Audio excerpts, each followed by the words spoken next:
dive right off in here and into the talking about bottled newts and the importance of pH, okay? So, the main differences, in my opinion, between organic and bottled or synthetic or salt-based newts is the way that the plant actually receives those specific different nutrients, all right? In an organic and living soil component, in a little living soil setup, that you have your organisms, your microbes, and different parts that are living that break down organic material in order to supply the plant through a variety of different processes what they need to grow, which is nitrogen, potassium, and phosphorus, okay? And then there's a whole list of other nutrients that are actually needed, okay? When you're feeding bottled newts, that you are playing the part of those organisms. Now keep in mind, those organisms and microbes and different fungi and things have millions of years of evolution on you, but you have a high evolved brain, okay?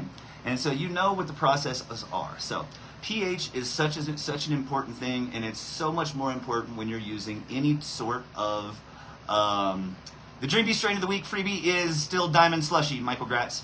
So that whenever you're feeding bottled newts or salt-based newts, that you are in control of the pH range. Okay, pH stands for potential hydrogen. I'm not going to get any too much far past that because it's a very deep rabbit hole. Okay, potential hydrogen or pH allows the plants to do the ionic transfer, the osmotic process in that root zone through the water in the membrane of the root. Okay. And so if you have a pH that is too low, it will not let certain ions and molecules go through into the root zone, into the actual root tissue, okay? There are charts and things like this, and it's different for soil versus, say, a deep water culture or a soilless medium, all right? That you're generally going to be about a point lower in a DWC or a ebb and flow or a cocoa types, as they're called soilless setups, all right? Soilless mediums, okay, which means it's not going to be dirt. All right, in dirt, you want your pH to be about 6.8, and keep it there as best you can. That is a perfect range to absorb all mono and nutrients, okay, all primary and secondary nutrients.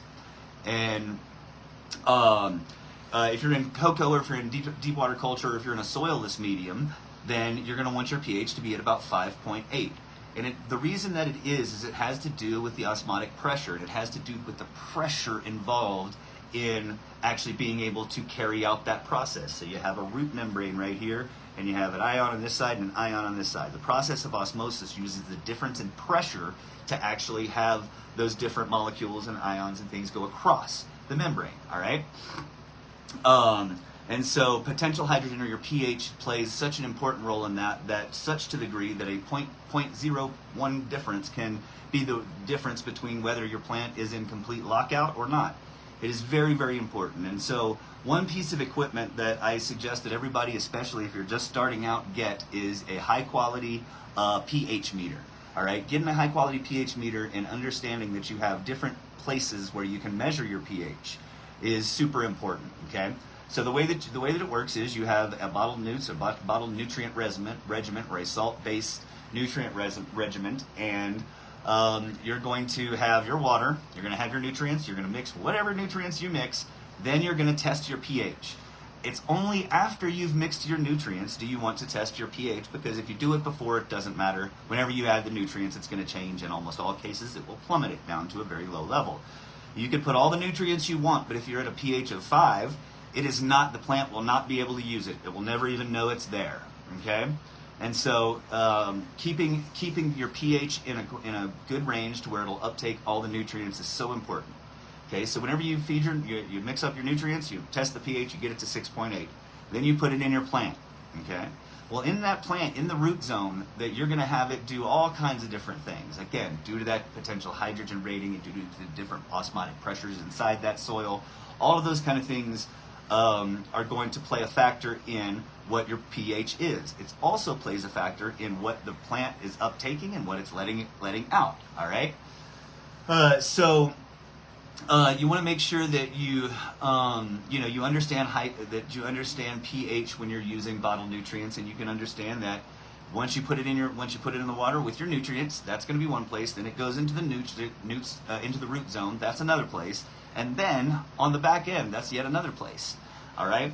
And so there's a whole science and a whole breakdown of being able to understand what pH you're going in, and if it's coming out at a different pH, be it higher or lower, that what your plant's actually doing. And these are some pretty advanced growing techniques, but these are things that is going to be the evolution of what everybody does in understanding the biology and ultimately the best way to get the genetic maximum potential out of these plants. Okay. Albert Johnson, that's interesting. He said, I should charge for this info, and I don't, I can't, I couldn't, I never could. This is an internal passion that I have, and these kinds of thoughts and these kind of conversations that we have are what happen in my mind 24 hours a day. And so really this is actually just a release for me to be able to talk to folks who will listen about my thoughts and take on growing cannabis. So I'm glad that you think it's worthy of somebody paying for it, but I could never do it. And so when you're messing with the bottled newts, that you're playing the act of evolution, you're playing the act of nature, and you're doing all of the things that nature has evolved for millennia to be able to do automatically almost, okay? And so you got to keep that in mind, and you got to make sure that you're keeping your pH in a correct range, whether you're in soil or soilless, okay?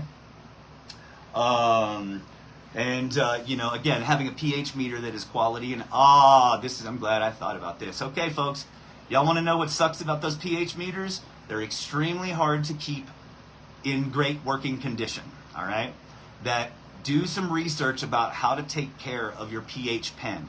That little glass bubble that all of them come with, that thing has to stay wet all the time. If it ever dries out, your pH pen is completely useless. You got to replace that part. If you got a Blue Lab, or you got to get a whole new one if it's one of the Amazon specials, okay? You got to have an understanding of how to calibrate your pH pen, all right? And there's different, y'all, it can get daunting and it can get frustrating.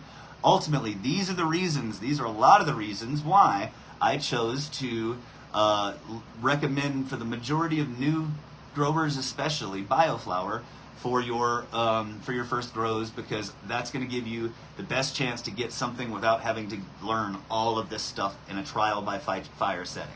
Okay, that you can get an understanding, you can get to a crop, and then you can start being understanding. Okay, well, this is what this is doing. This is what's this doing. If you don't have the if you have to learn where a simple pH mistake can ultimately kill your plant, it's a tough task. We got 124 on the ticker, folks. Everybody stick around. Come on now.